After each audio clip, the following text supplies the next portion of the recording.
Okay, we're gonna actually hold our reading of Kid Kittredge in favor of The Witch of Blackberry Pond. The girl's name in this book is also Kid. I've never actually read the book. I'm just gonna have to deal with the cough every now and then. It's really gonna go away. So. Chapter 1. On a morning in mid-April, 1687, the brigantine Dolphin left the open sea, sailed briskly across the Sound to the wide mouth of the Connecticut River, and into Saybrook Harbor. Kit Tyler, not Kit Kittredge, by the way, he was in Americanville, this is a different story. Kit Tyler had been on the forecastle deck since daybreak, standing close to the rail, staring hungrily at the first sight of land for 5 weeks. "There's Connecticut Colony," a voice spoke in her ear.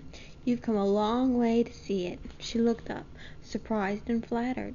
On the whole long voyage the captain's son had spoken scarcely a dozen words to her. She had noticed him often, his thin, wiry figure swinging easily, hand over hand, up the rigging, his sandy, sun-bleached head bent over a coil of rope. Nathaniel Eaton, first mate, but his mother called him Nat. Now, seeing him so close beside her, she was surprised that, for all he looked so slight, the top of her head barely reached his shoulder. "How does it look to you?" he questioned. Kit hesitated. She didn't want to admit how disappointed she found this glimpse of America. The bleak line of shore surrounding the gray harbor was a disheartening contrast to the shimmering green and white that fringed the turquoise bay of Barbados, which was her home. The earthen wall of the fortification that faced the river was bare and ugly, and the houses beyond were no more plain wooden boxes. "Is that Wethersfield?" she inquired instead. "Oh, no, Wethersfield is some way up the river. This is the port of Saybrook, home to us Eatons. There's my father's shipyard, just beyond the dock." She could just make out of the row of unimpressive shacks and the flash of raw new lumber. Her smile was admiring from pure relief. At least this grim place was not her destination, and surely the colony at Wethersfield would prove more inviting. "We've made good time this year," Nat went on. "It's been a fair passage, hasn't it?" "Oh, yes," she sparkled, "though I'm glad now it's over." "Aye," he agreed. "I never know myself which is best, the setting out or the coming back to the harbor. Ever been on a ship before?" "Just the little penises on the island. The Nakises, I don't know how to say those. On the islands. I've sailed on those all my life." He nodded.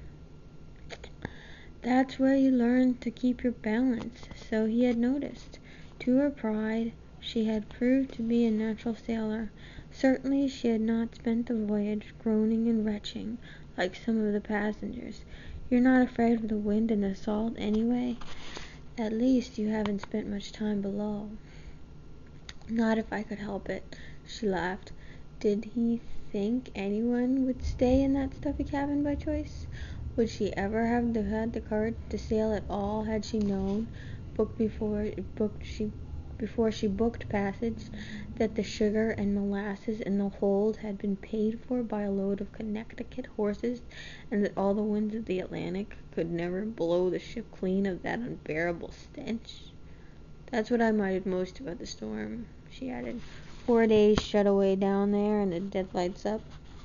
"Were you scared?"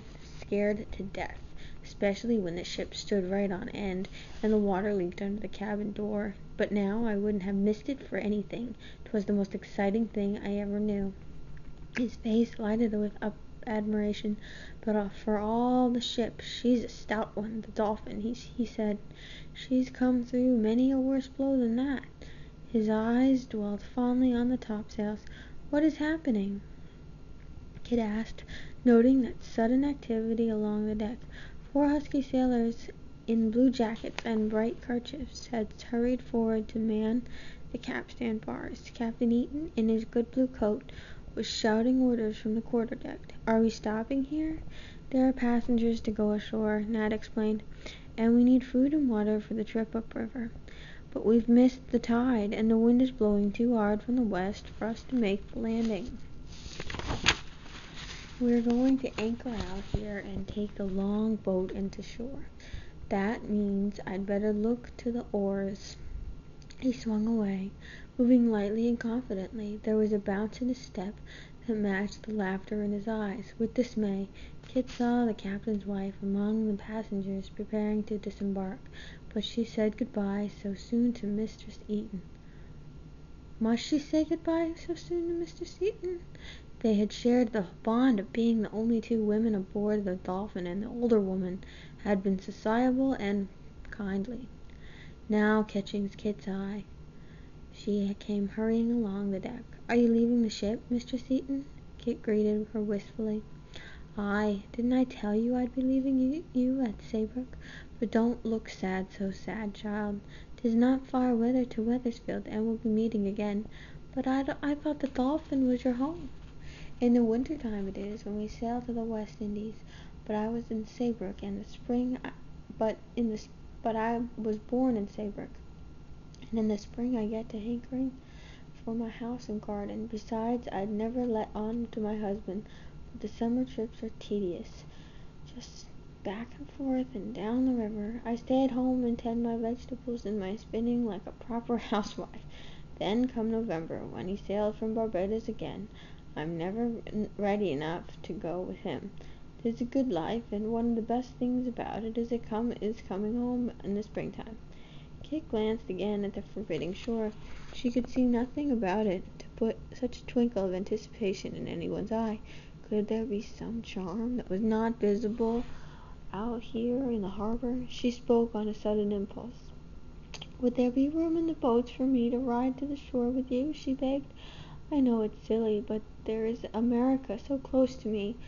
For this time in my life I can't bear not to set a foot upon it. But there is America, so close to me for the first time in my life. I cannot bear not to set foot upon it." "What a child you are, Kit," smiled Mrs. Eaton. "Sometimes 'tis hard to believe you are 16.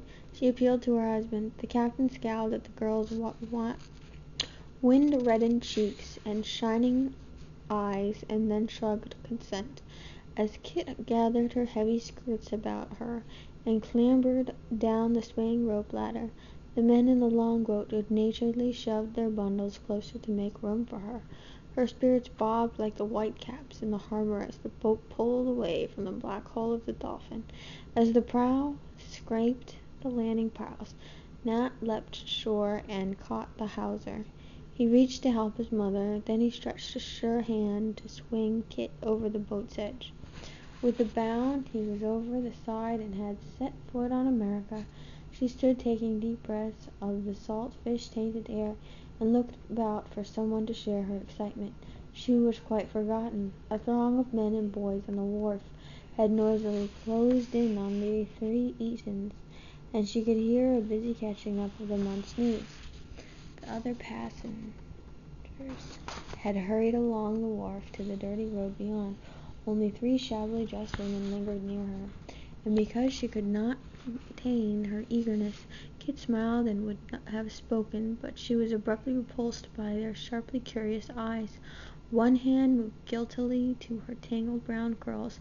She must look a sight. No gloves, no cover for her hair, and her face rough and red from weeks of salt wind. But how ill-mannered of them to stare so! She pulled up the hood of her scarlet cloak and turned away. Embarrassment was a new sensation for Kit. No one on the island had ever presumed to stare like that at Sir Francis Tyler's granddaughter. To make matters worse, America was behaving strangely underfoot. As she stepped forward, the wharf tilted upward, and she felt curiously lightheaded. Just in time, a hand grasped her elbow. "Steady there," a voice whined. "You haven't got your land legs yet." Nat's blue eyes laughed down at her. This is page 6. I'm not going to finish it for fear of running out of time.